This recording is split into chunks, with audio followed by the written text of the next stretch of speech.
So, before the show starts, I want to let you know some dates. I'm going to be doing some cons starting February 19th and 20th in San Diego Rocket Con, Indiana Comic Con, April 15th through 17th, Kamea Con in Allen, Texas, April 29th through May 1st, and Anime Festival Orlando, Florida, June 23rd through 26th. Links to tickets to these shows and upcoming announcements for convention appearances at my website, kyleabear.com. Now on with the show!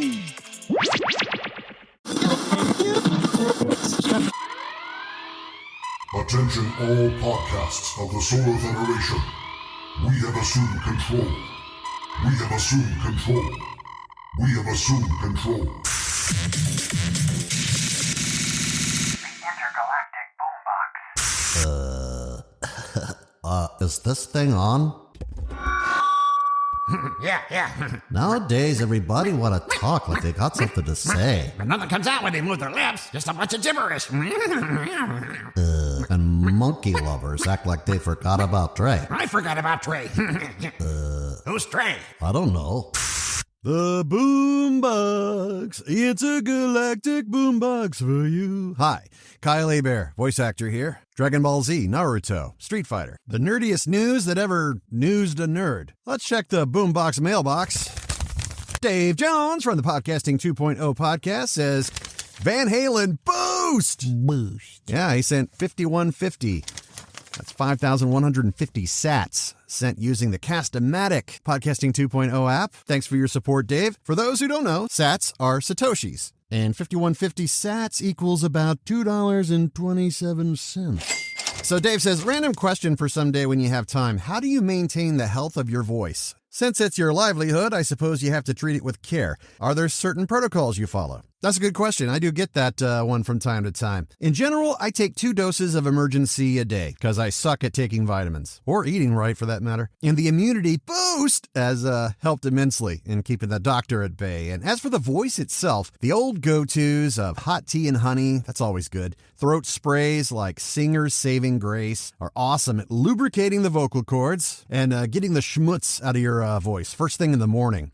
Vocal Ease, that's another one I hear really great things about. It's a throat spray for hoarseness or dryness. Now, I do a lot of screaming and fight sounds in anime and video games, and that can definitely make you sound like you gargle razor blades. And a great tip is from veteran voice actor Fred Tatasciore, best known as the voice of the animated Hulk and lots of creature sounds. He found what he dubbed Hulk Juice, and what it is Chinese cough syrup. That stuff is magic. And it tastes good. So if you go on Amazon and you search Chinese cough syrup, it's the first brand that pops up. Ninjiom Papo Kwa. Comes in syrup form and hard candy, multiple flavors. Check the link in the show notes. They're not a sponsor. God knows this podcast is too small to get sponsors. But anyway, I swear by this stuff. Let's see what else we got here in the mailbox. Let's see here. Dave Meadus from Fun Fact Friday podcast. He sent me a boost worth 4,711 sat from last week's episode when I said, oh, bye, Mark, talking about the AI Luke Skywalker. That's right. These Podcasting 2.0 apps, such as Fountain, can tell me exactly when in the episodes listeners are hitting that customized boost button. It's a really fun way to gamify interaction. If you've got questions, Darmok, Enchilada, Tanagra. Yes, I got answers. Shaka, when the walls fell. Timba, his arms wide. You're such a nerd. You can say that again, mate. Anyway, you grab a free app from newpodcastapps.com. They'll get you set up real easy for streaming micropayments. You can set it to stream Satoshis per minute or a custom message with the boost button every time you listen to the Intergalactic Boombox on a Podcasting 2.0 app. You can only do this next-gen support system called Value for Value with Podcasting 2.0 apps from newpodcastapps.com.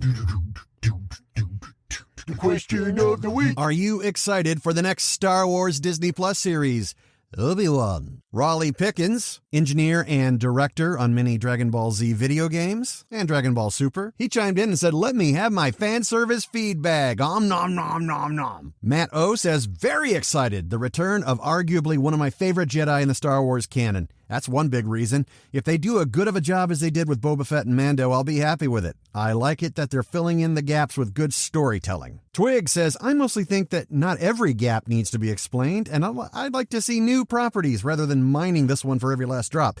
But I'm still excited for every new team of creatives that get to tell stories within this beloved world. Some random optimist says, I wouldn't say I'm excited, though I'll wait for the actual series to speak for itself. Ultimately, though, I find it just another way to play it safe by banking on nostalgia. Mandalorian was a great example of Star Wars' untapped potential, and yet we keep coming back to this place. Ryu Bakura says not every character needs their own story. Austin Hibbert says, Obi-Wan could be okay, it's just that conceptually his character is supposed to go unnoticed while on Tatooine. I think the bigger thing is people are getting exhausted of Tatooine and desert planets. Lord Comet says, of course, but my dear Kyle, we know how that ends. Oh, but it's all about the journey, Comet. Keyblader 007 says, yeah, I'm excited for it, but I don't need 20 spin-offs of Mando or any one show. And lastly, Ben Owen says, not every Star Wars show or movie has to be about legacy characters.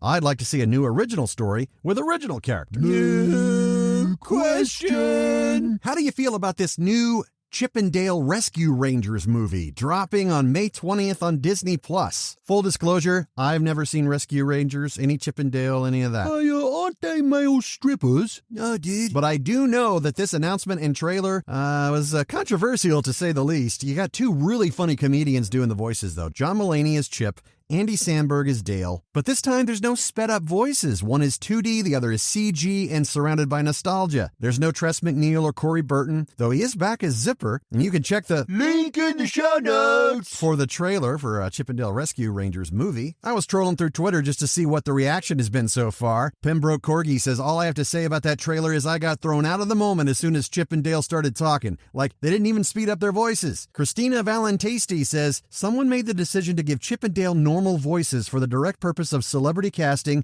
and they need to be fired immediately. Barbara Dieselbrain says, I feel like the Chip and Dale trailer is truly showing the Hollywood practice of let's just hire popular celebrities to do the voice acting. Nobody is playing a role. They're just doing their own normal voice. Cat Celestial says, is this how we feel when we listen to Chris Pratt Mario for the first time? Because, yeah, normal sounding Chip and Dale is too uncanny for me. I am very sorry. Sir Simon, well, this is going to be interesting, but I'll have to program the audio of my computer and raise it a couple octaves higher just so I can hear Chip and Dale's voices properly. So, Rescue Rangers reboot. Is this movie a good idea or yet another celebrity-laced adventure that will cause more eye rolls than feels? At Boombox Pod, Futurama fans were stoked to learn that Hulu has greenlit new episodes, but a key member of the voice cast, as of this recording, will not be participating.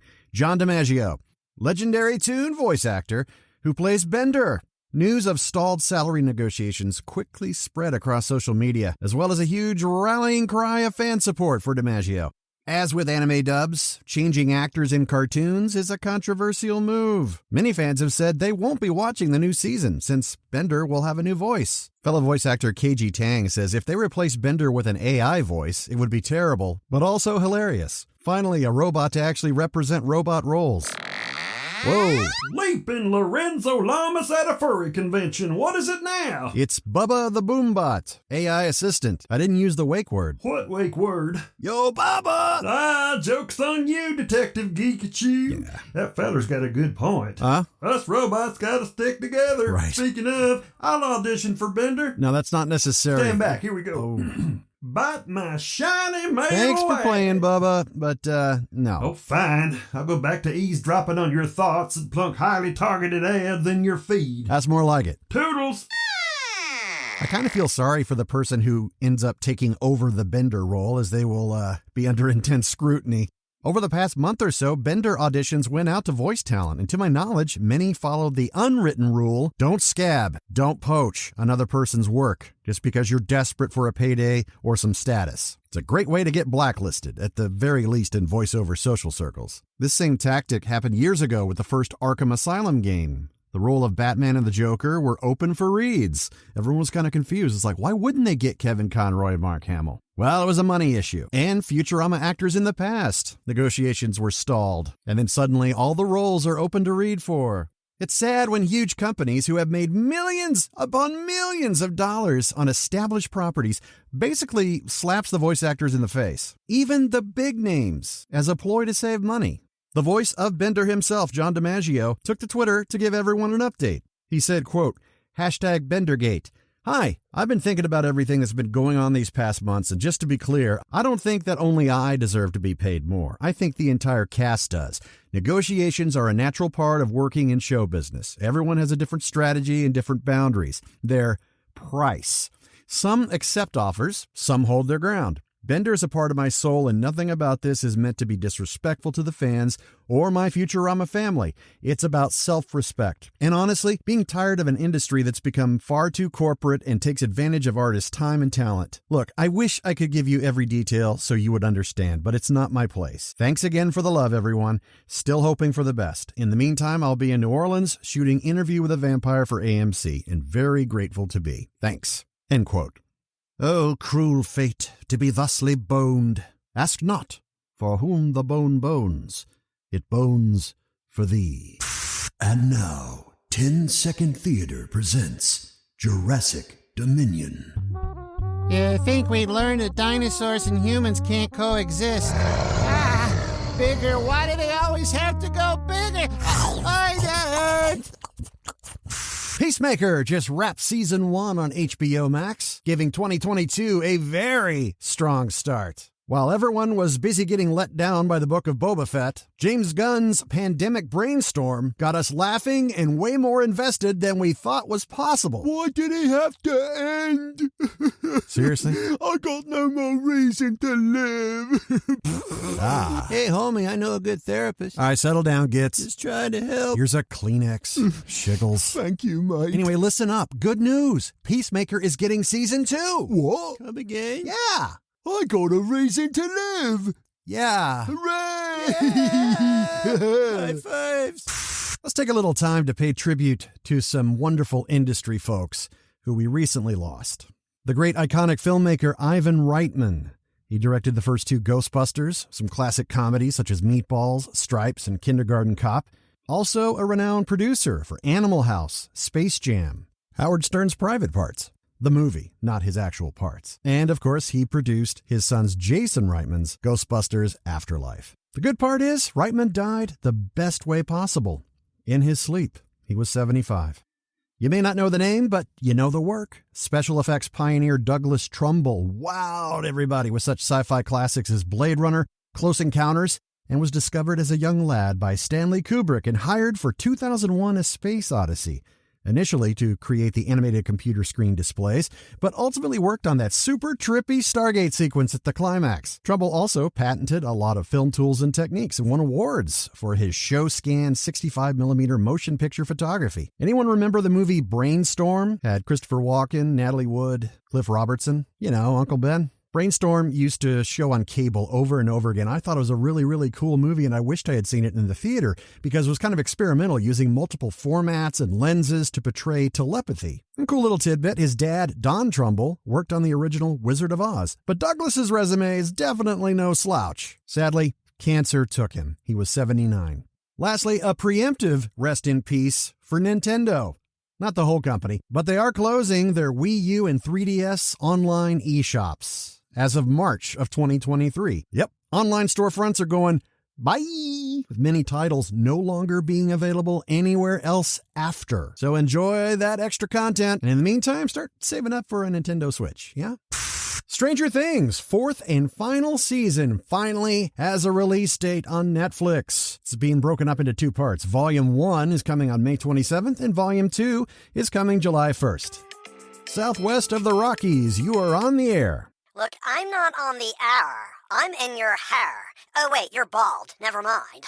Ah, this must be Karen. Karen Complainer, Queen of the Universe, and customer service's worst nightmare. At your service. You're not wrong. Or should I say, you're at my service. Yeah, what's the sitch? What did you call me? I said, what's wrong? That's more like it, Mr. Man. All right, so Karen, what are you going to complain about now? Stranger Things. Okay. What's up with Netflix breaking up the 4th season into parts? Well, like other shows, the pandemic affected the shooting schedules and post-production, and so they probably just wanted to at least get some of the content out there as soon as possible. But I'm on Binger, and Volume 2 is like a month later. So why don't you just wait and watch Volume 1 when Volume 2 drops? I bet you think you're, like, really smart, huh? Look at you and your high horse. Making sense. Sorry. Yes, you are Mr. Truth Decay. What? Let me speak to your manager. Karen, I am the manager. All right? I'm the host of this podcast. There's no one higher on the food chain. Now you've gone and made me hungry. Rude. Please hold. Fine. Just activate airlock. What do you think you're doing? I have rights. Hello? Excuse me? Yeah, Shiggles, what's up? Yes, how does that work? She called into the show. Yeah. And so you throw her out the airlock, but she's not here in person. Yeah. So you tossed your phone out the airlock? Just smile and wave. Right. Smile and wave. Right. Smile and wave. Right. Aw, look at the time. The Intergalactic Boombox is recorded live on microcassette in front of some random squirrel in your front yard, then painstakingly remastered in THX between 2 cups and a string. Music provided by Al Capella's Symphony Dorchestra. All rights reserved, 1822. If you like the show, tell a friend. If not, then delete it off your player and move on with your day. Yeah. Also, remember... Hey, boss, can I say the words of wisdom this time? Sure. Go ahead, Gitz. Gracias, El Capitan. No problem. Never cry for someone who hurts you. Just smile and say, thanks for giving me a chance to find someone better than you. That's really nice. And then punch him right in the mouth. There we go. Okay. All right. Till next time, I am out of here.